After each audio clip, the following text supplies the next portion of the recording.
We are 11 days now, under 11 days left before Election Day, and both presidential candidates are heading to Texas. ABC's Christiane Cordero reports on the race to the White House. Today, Vice President Harris heads to Houston with hometown superstar Beyonce, focusing on new restrictions on reproductive rights in Texas and nationwide. Last night in Atlanta, Harris getting help from Bruce Springsteen. In a land of hope and dreams. And for the first time, campaigning with former President Obama. Obama blasted Trump for bragging about having a good economy. Yeah, it was good because it was my economy. Harris's overriding message in the home stretch that Trump is a threat to democracy. Donald Trump has become more confused, more unstable, and more angry.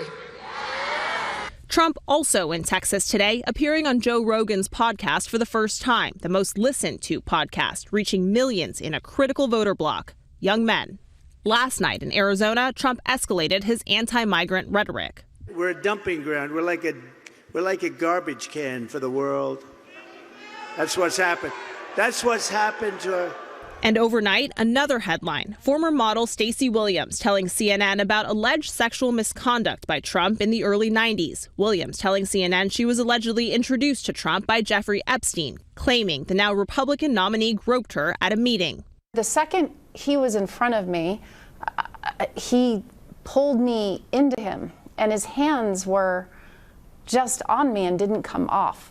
Williams, a Democrat who supports Kamala Harris, telling CNN she came forward after speaking about the incident in a documentary 2 years ago. That documentary is now being released. The Trump campaign responding in a statement saying the claims 2 weeks before the election are unequivocally false. And GOP Senator Mitch McConnell is out with a new book that blasts Trump, calling him a narcissist, the MAGA movement, quote, completely wrong, and Trump's actions on January 6th indictable offenses. McConnell endorsed Trump earlier this year. Christiane Cordero, ABC News, Washington.